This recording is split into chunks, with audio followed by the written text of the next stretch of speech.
Donc je crois que la direction des affaires, comme dirait Platon, doit être donnée aux philosophes, si par philosophe on entend quelqu'un qui a une très grande sensibilité au niveau de tous les dysfonctionnements structurels, et pas seulement les dysfonctionnements conjoncturels. Et parmi ceux-là, je dirais qu'il y a un déséquilibre entre la liberté d'expression de la femme et la liberté d'expression de l'homme. Et contrairement à ce qu'on pourrait croire, les femmes ont une plus grande liberté d'expression que les hommes, parce que les champs où elles peuvent s'exprimer sont moins surveillés, sont moins sanctionnés que dans le cas des hommes. Par exemple, une femme qui dit « je dis ce que je veux » et qui va dire ce qu'elle veut, elle ne va pas être sous le coup de la loi. On peut évidemment poursuivre quelqu'un en diffamation, etc. Mais enfin, ça, c'est quand même très particulier. Et si les gens réagissent à des paroles par des actes, là, il va y avoir très rapidement un obstacle qui fera qu'on ne peut pas faire n'importe quoi.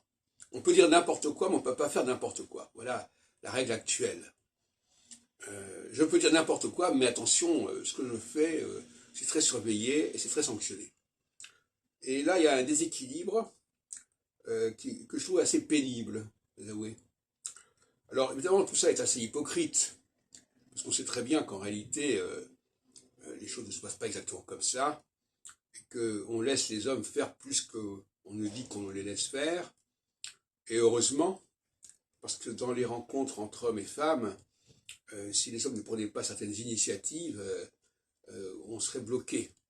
Mais, en principe, ce sont des choses qui sont interdites. L'homme n'a pas le droit de mettre la main sur une femme, de prendre sa main. C'est déjà un harcèlement, etc.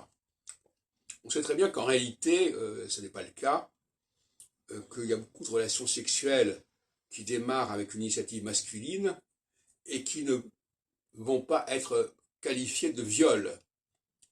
Encore que ça ressemble à des viols. Quelle est la différence entre une relation sexuelle consentie, mais qui a été quand même initiée par l'homme, voulue, provoquée par l'homme, et un viol? La différence est extrêmement ténue et fragile.